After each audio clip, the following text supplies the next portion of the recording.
दोस्तों स्वागत है आप सभी का आपके फेवरेट यूट्यूब चैनल एग्जाम तक वॉरियर्स पर। दोस्तों हम बात कर रहे हैं पार्ट 2 के बारे में, बात करें प्रीपोजिशन के बारे में। प्रीपोजिशन का पहला पार्ट हो चुका है और प्रीपोजिशन का ये क्लास नंबर 2 है।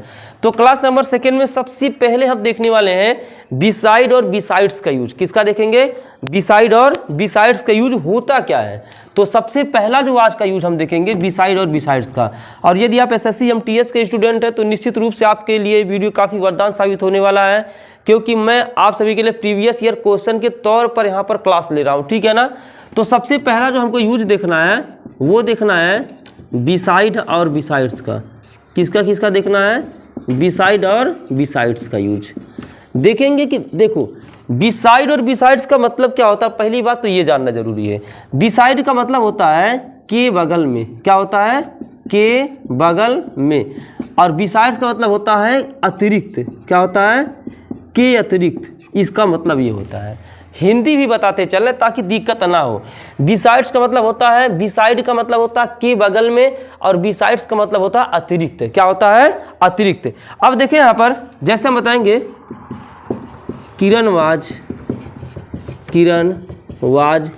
स्टैंडिंग।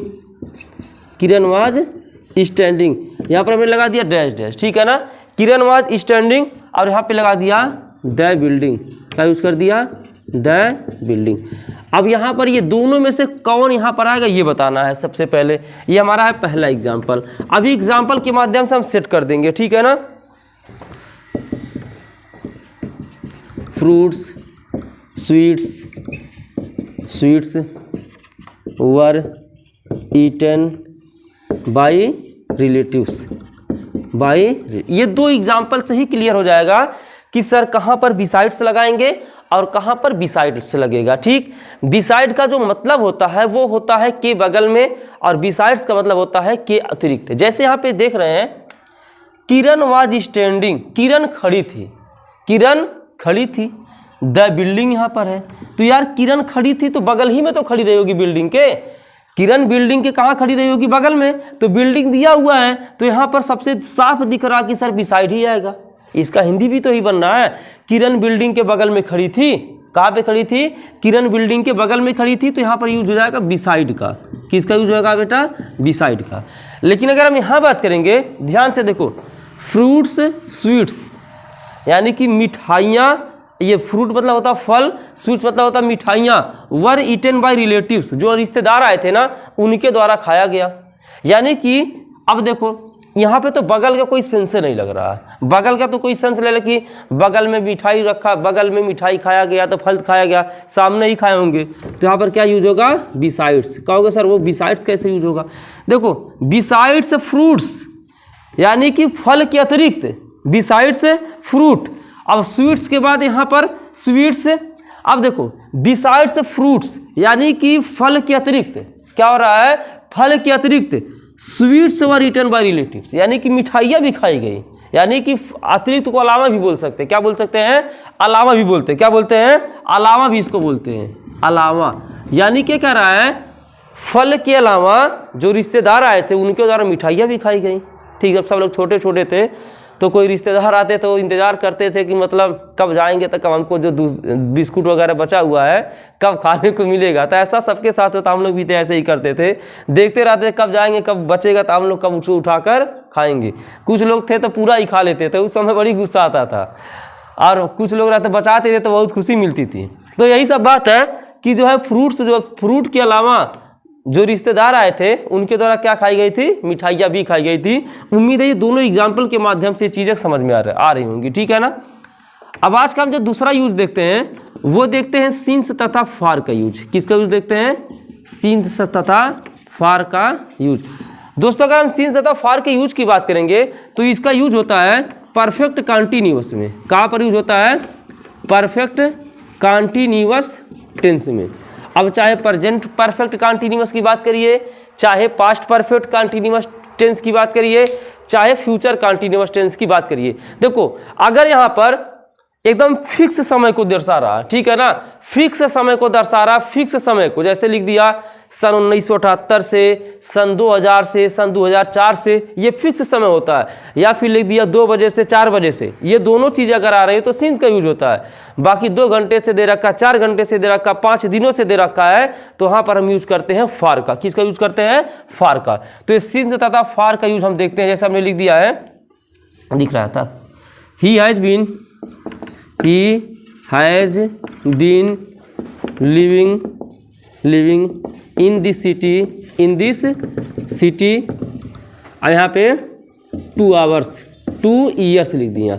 अब यहाँ पे क्या लगाना है? सिंस का यूज करना है या फिर फार का यूज करना। पहला एग्जाम्पल इसका है। सेकंड एग्जाम्पल लिखेंगे, they have been working hard,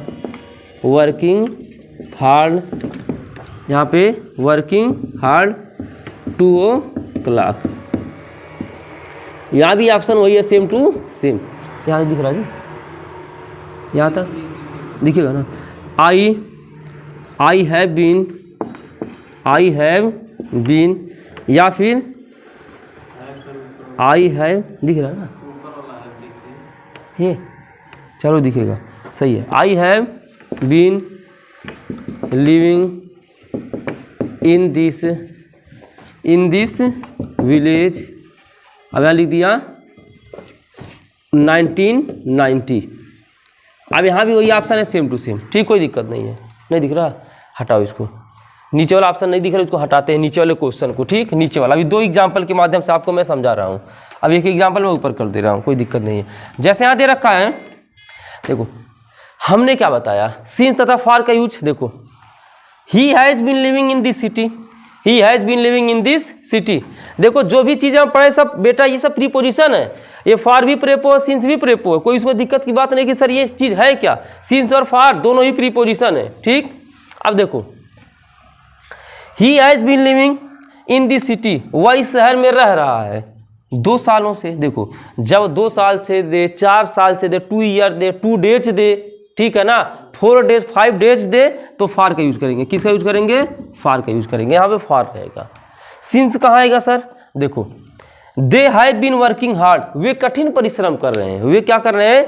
कठिन परिश्रम कर रहे हैं। देखो समय फिक्स है, यहाँ पे 2 बजे से ही समय फिक्स है, 2 बजे से। जब फिक्स टाइम रहता है तो क्या यूज करते हैं? सिंस यूज करते हैं। क्या यूज करते हैं? सिंस। जैसे 2 o'clock रहे, 5 o'clock रहे, 8 o'clock रहे, 6 o'clock रहे, 7 o'clock रहेगा, जब समय फिक्स रहता है बेटा, तो आप हम किसका यूज करते हैं? सिंस का यूज करते हैं। किसका यूज करते हैं? सिंस का। जैसे एग्जाम्पल और लेते हैं, जैसे लिख दिया, I have been living in this village, I have been living in this village, और यहाँ पर 1990। तो चलो इसका आंसर कमेंट करके बताना, सिंस का यूज होगा कि फार का यूज होगा। इसको छोड़ते हैं, चलो आते हैं। अरे दुकान बंद कर रहे हो। अब हम देखते हैं इन और ऐड का प्रयोग, क्योंकि बहुत सारे बच्चे इसमें कंफ्यूज हो जाते हैं कि कहाँ पर हम इन का यूज करते हैं और कहाँ पर हम ऐड का यूज करते हैं।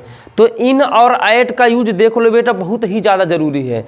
दोनों का अर्थ देखो, दोनों का, जैसे इन मतलब क्या होता है? में होता, ऐड मतलब पर होता है, लेकिन यूजेज कहाँ किए जाते हैं वो सबसे मायने रखता है।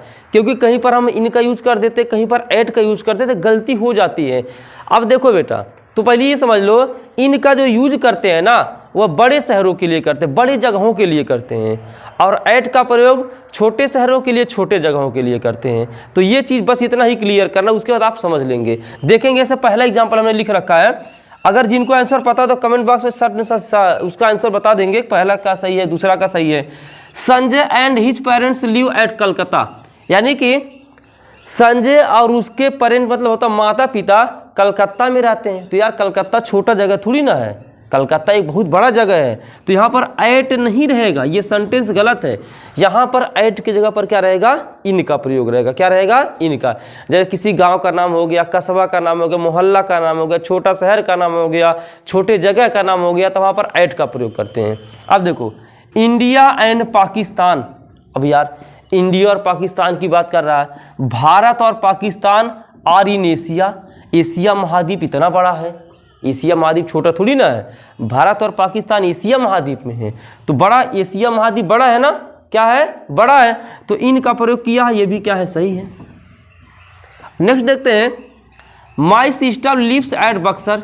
मेरी जो बहन है ना वह बक्सर में रहती है। बक्सर एक जिले का नाम है। क्या है? जिले का नाम है।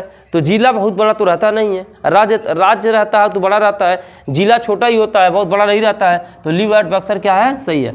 अगर जिला का नाम कहीं आ गया तो एट लगा दो, कोई भी गलत नहीं कर सकता है। Reena has got a job eight London. ये देखो सेंटेंस, लंदन, यार नाम से ही पता चला कितना बड़ा जगह है।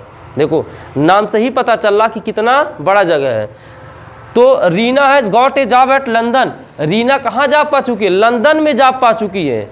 तो यार लंदन एक छोटा मोटा जगह नहीं है, बहुत बड़ा जगह है। तो एट नहीं रह के यहाँ इन रहेगा और सेंटेंस गलत है। इन लगाएंगे तो क्या हो जाएगा? सही हो जाएगा। नेक्स्ट देखते हैं, आई लिव एट कंकरबाग। देखो कंकरबाग किसी गांव का नाम है, किसी मोहल्ले का नाम है, किसी कस्बे का नाम है। आई लिव एट कंकरबाग, मैं कंकरबाग के पटना में रहती हूँ। देखो पटना एक यार बिहार की राजधानी पटना है। तो बिहार की राजधानी पटना तो सिंपल सी बात है, बड़ा है। राज्य राजधानी में इन का प्रयोग करेंगे। तो पटना से पहले इन आया हुआ है और उसके पहले एट आया हुआ है। ये सेंटेंस क्या है? सही है। सही क्यों है? जैसे यहाँ पे देखो कंकरबाग एक छोटा शहर है, छोटा कस्बा है, इसके लिए हम एट का प्रयोग कर सकते हैं। और पटना एक बड़ा जगह तो उसके लिए किसका यूज कर सकते हैं? इनका। यानी कि छोटे शहरों छोटे कस्बों के लिए हम एट का प्रयोग करेंगे और बड़े कस्बों के लिए बड़े जगहों के लिए हम किसका यूज करेंगे?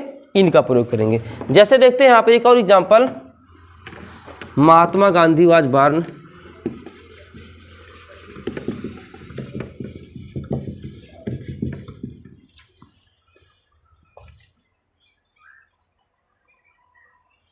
हमने यहाँ लिखा Mahatma Gandhi was born at Porbandar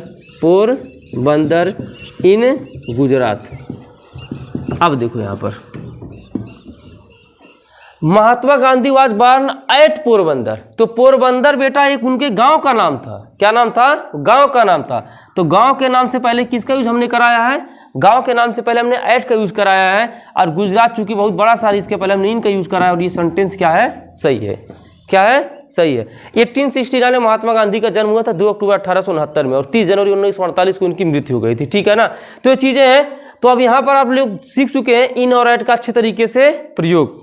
तो चलिए वीडियो को एंड करते हैं और मिलते हैं नेक्स्ट वीडियो में। तब तक के लिए जय हिंद, वंदे मातरम।